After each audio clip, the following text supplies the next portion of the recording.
RTC బస్సులు నడవకుంటే ఎంత తిప్పలైతుందో నిన్నటి సంధి తెలుస్తుంది జనాలకు. అంటే ఆధార్ కార్డులు చూపించి ఫ్రీగా ప్రయాణం చేసిన మా అక్క చెల్లెళ్ళు కూడా ఆ ఆధార్ కార్డులు ఉన్నా కూడా పైసలు ఇచ్చి ప్రయాణం చేయాల్సిన పరిస్థితి వచ్చింది. ఎందుకో ఎరికే కదా ఆర్టీసీ కార్మికుల సమ్మె అన్నట్లు రెండో రోజు కూడా గట్టిగానే అయ్యిందట బంధు. మరిగా ఎక్కడెక్కడ ఎట్లెట్ల అయ్యింది సమ్మె ముచ్చట్లేందో పురాగా అరుచుకొని వద్దాం పారోసారి. రైట్, ఆర్టీసీ కార్మికులు ఎత్తుకున్న సమ్మె రెండో రోజుకి అంతే జోరుగైంది. ఎక్కడ చూడు డిపోల ముంగట లొల్లులు, ధర్నాలు, నిరసనలే. డిమాండ్లకు ఒప్పుకునేదాకా బస్సులు బస్టాండ్లకించి బయటికి వెళ్ళనియద్దు అని చెప్పి జిజ్జుబట్టు పట్టిరు కార్మికులు. నర్సంపేట డిపో ముంగట కార్మికులంతా ధర్నా చేస్తుంటే ఇంతలో శంకర్ గౌడనికి డ్రైవర్ అన్న ఏకంగా పెట్రోల్ ఒంటి మీద పోసుకొని అంటించుకుండు.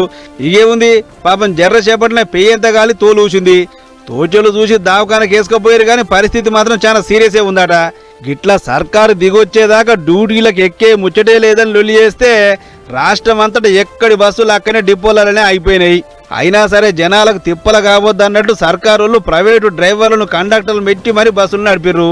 అట్లా నడిచిన బస్సులలో ఆధార్ కార్డులు ఉన్నా సుతా కొన్ని జాగాలలో పైసలు తీసుకుంటే కొన్ని దిక్కులు అసలు టికెట్ లేకుండా ప్రయాణం చేసిర్రు. అయితే లొల్లి మరింత పెద్దగా చేయాలి, మన లొల్లి చూసి సర్కారు దిగి రావాలని చెప్పేసి మోగ పెంచారు కదా. అగో అందుకోసం టెంట్లు, కుర్చీలు, ఇంకా కడుమ సామాన్లు టెంట్ హౌస్లకించి దేవాలయాన్ని చూసిరాట కార్మికులు. మరిగా ముచ్చట పోలీసులు ఎట్లా కనిపెట్టిర్రో ఏమో గాని పర్మిషన్ లేని ధర్నా చేస్తున్నారు, సర్కారుకు వ్యతిరేకంగా పోతుర్రు. వాళ్ళకు టెంటు సామాన్లు ఇస్తే మీ మీద కేసులు రాస్తామని ఏకంగా నోటీసులే అంటించారు తాండూరు పోలీసులు.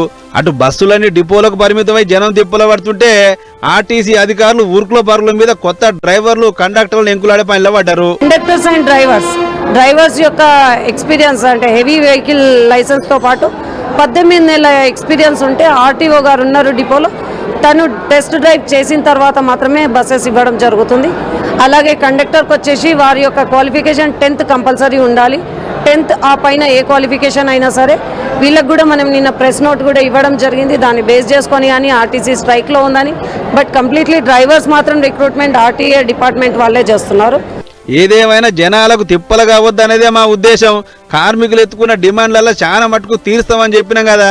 ఏదనుంటే కూర్చొని మాట్లాడదాం, అంతేగాని ధర్నాలతోని ఏ పని కాదని మాట్లాడుకొచ్చుడు బస్సుల మంత్రి పొన్నం ప్రభాకర్ సారు.